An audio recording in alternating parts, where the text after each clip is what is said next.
Welcome back to Grim Histories, the channel that delves into the darkest corners of history, the places where fact and fiction blur into a chilling masterpiece.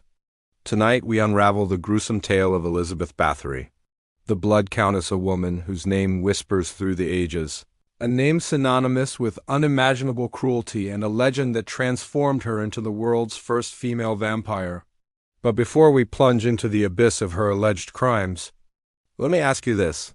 What if everything you thought you knew about Elizabeth Báthory was wrong? What if the horrifying tales of torture and murder, the chilling legend of baths filled with the blood of young virgins, were merely the tip of a much darker, more complex iceberg? Subscribe now and hit that notification bell so you don't miss a single chilling detail. As we peel back the layers of this centuries-old enigma. The year is 1560. Imagine a world steeped in superstition, where the line between faith and fear was razor-thin. Into this world, Elizabeth Báthory was born, into a family of immense wealth and power in the Kingdom of Hungary. She was beautiful, intelligent, and terrifyingly privileged. She lived in a time of constant warfare between the Ottoman Empire and the Habsburg monarchy, a time when the very ground seemed to tremble under the weight of political intrigue, religious conflict, and the ever-present threat of disease. Think plague-ridden villages, crumbling castles, and a pervasive sense of unease that hung heavy in the air. This was her world, a world that shaped her, a world that would eventually become the stage for her alleged atrocities. But let's rewind a little. The whispers started subtly. Servants disappearing, local girls vanishing without a trace. Rumors, fueled by fear and fueled by the vast power of the Báthory family, began to circulate like wildfire through the villages surrounding the imposing Lactus Castle. This wasn't just a simple case of missing persons. This was something far more sinister. These weren't isolated incidents. They were the first horrifying tremors of an earthquake that would ultimately rock the foundations of Hungarian society. The stories, initially hushed and whispered in terrified tones, began to gain momentum. Tales of unspeakable cruelty, of a countess who delighted in inflicting pain, who saw human suffering not as a tragedy but as a perverse form of entertainment. These weren't just stories. They were accusations, building into a crescendo of horror that would eventually lead to a trial that would shock the world. But what exactly happened within those thick castle walls? What dark secrets were hidden behind those imposing stone facades? The most infamous accusation, the one that truly cemented Elizabeth Báthory's place in history as a monstrous figure, involved the ritualistic bathing in the blood of young girls. This gruesome image, a countess submerged in a crimson pool, her skin rejuvenated by the lifeblood of her victims, has become the enduring symbol of her alleged depravity. But is this blood-soaked image an accurate reflection of reality, or a carefully crafted myth, a legend born from fear and fueled by the need to explain the unexplainable? We are just scratching the surface here. The truth behind the Blood Countess is far more complex, far more disturbing, and far more intriguing than any single blood-soaked image can convey.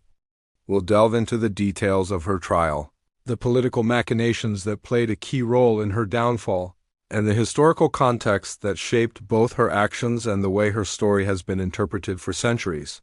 We'll uncover the unexpected twists, the shocking revelations, and the lingering questions that still haunt us today. Get ready, because the journey into the heart of this chilling enigma is about to begin. Welcome back, Grim Histories aficionados. Last time, we were left reeling from the chilling suggestion that a noble woman bathed in the blood of her victims. Now, let's delve into the heart of the horror. The very place where the whispers of Countess Elizabeth Báthory's atrocities first echoed Castle Cactus. Picture this, a colossal, brooding fortress perched atop a windswept hill in present-day Slovakia.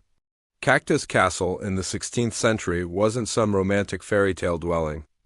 It was a Gothic behemoth, its stone walls stained by centuries of harsh weather and some whispered, far darker stains. This was Elizabeth's domain, a seemingly impregnable stronghold where she reigned over her terrified household and the unfortunate peasant girls who crossed her path.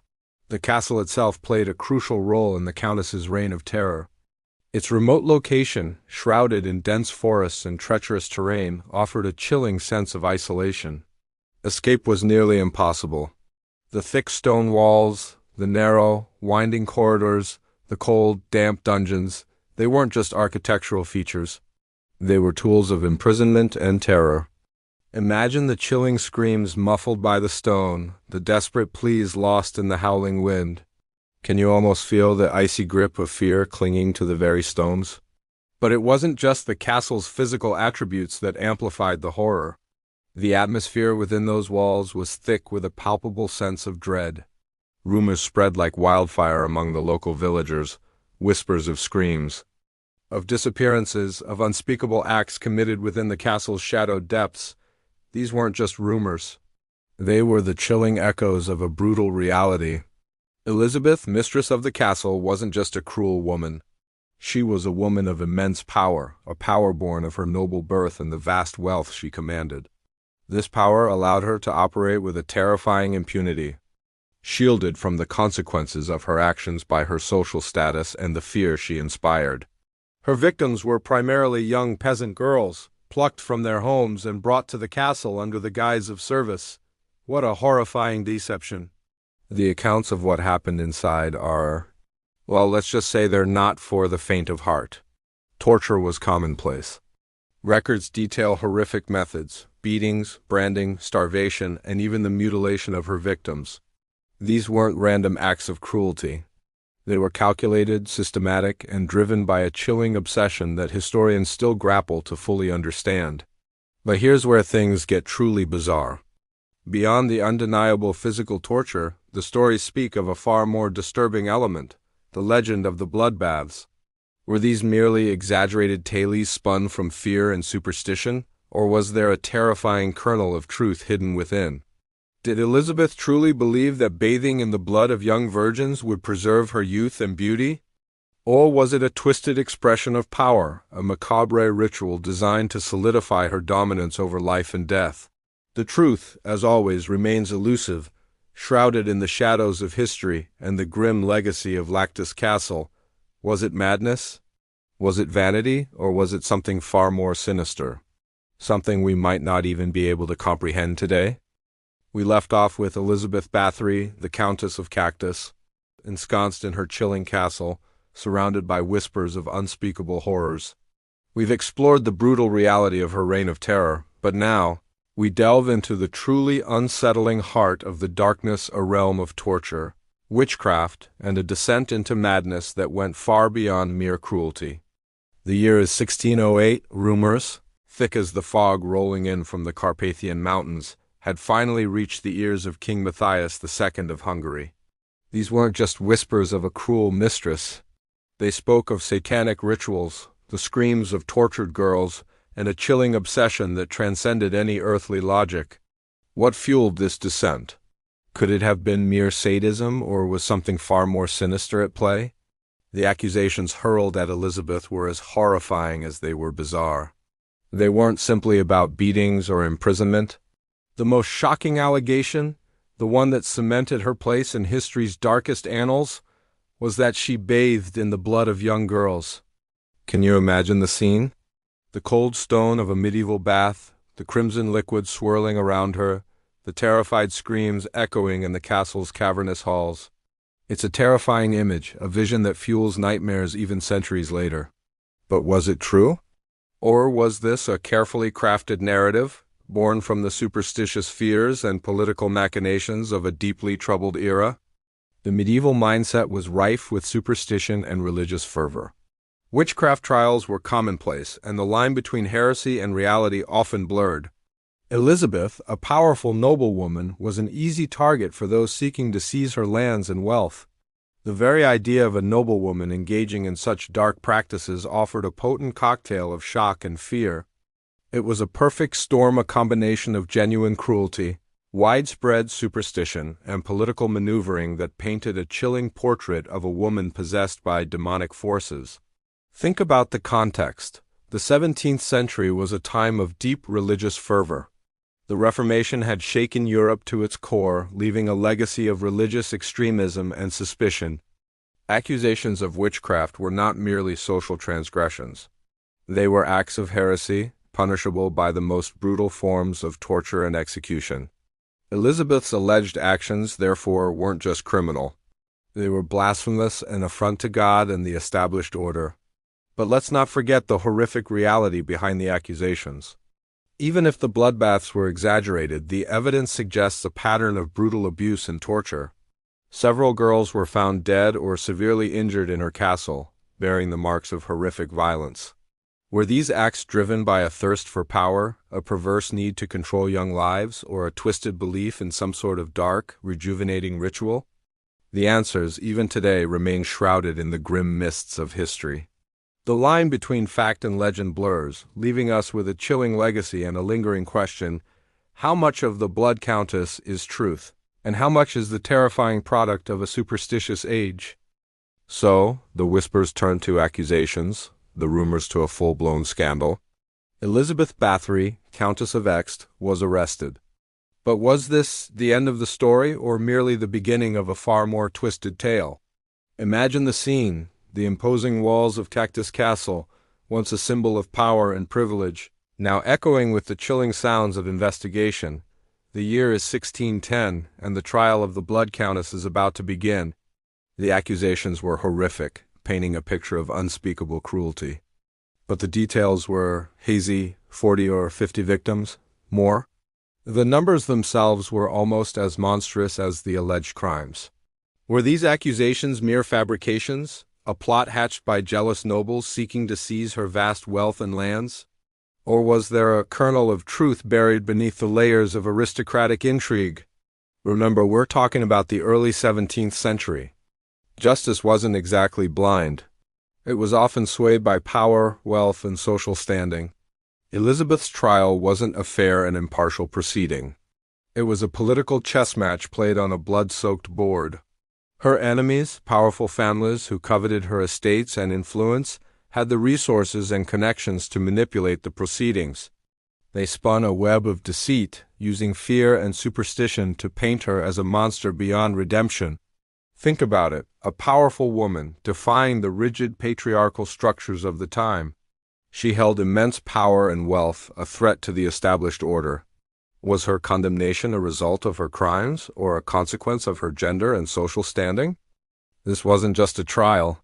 It was a calculated dismantling of a powerful woman, a silencing of a voice that dared to challenge the norms of the time.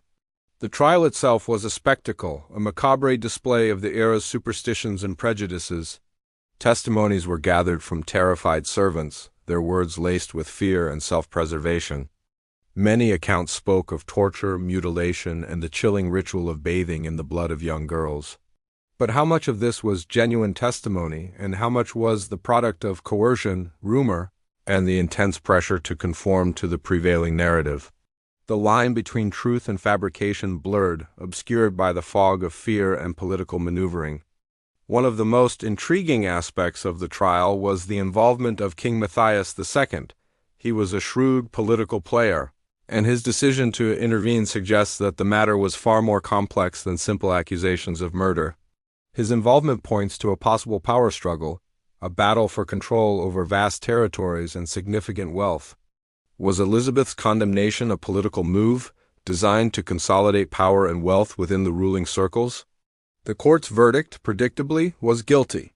But the sentence itself was curious: imprisonment, not execution. This leniency, in the face of such horrific accusations, raises more questions than it answers. Was it a gesture of mercy, or another piece in the complex game of power being played? Was it a strategic move to avoid a public execution that might incite unrest amongst the nobility? Or a calculated attempt to bury the truth under the weight of royal decree? The imprisonment itself took on a strange form, a form of house arrest in her own castle, with limited contact with the outside world. Was this a form of gilded cage, a way to keep her alive while preventing any further threats to the ruling power? The trial of Elizabeth Báthory remains a controversial topic, a blend of historical fact and embellished legend. The evidence, even today, is debated. Was she a monster, a bloodthirsty vampire, or a victim of political machinations? The truth, like the blood she was accused of bathing in, is stained and difficult to decipher. What happened in the shadows of Cactus Castle? The answer remains shrouded in mystery, a chilling testament to the complexities of power, prejudice, and the enduring allure of the macabre. So, Elizabeth Báthory, the Blood Countess, confined, judged, a legend forged in the fires of a trial shrouded in doubt. But what really happened? Did she, as the gruesome tales whispered, bathe in the blood of virgins to maintain her youthful beauty? Or was something far more sinister, far more political at play? The official verdict, a life sentence of imprisonment within her own castle walls, effectively silenced her. But the whispers, oh, the whispers persisted. They morphed, twisting her story into something far beyond the confines of her crimes. The chilling tales of a woman who traded her soul for eternal youth, who fed on the lifeblood of innocence, these became the bedrock of the legend. Suddenly, Elizabeth Báthory wasn't just a cruel noblewoman. She was a vampire, the world's first female vampire, a figure of Gothic horror.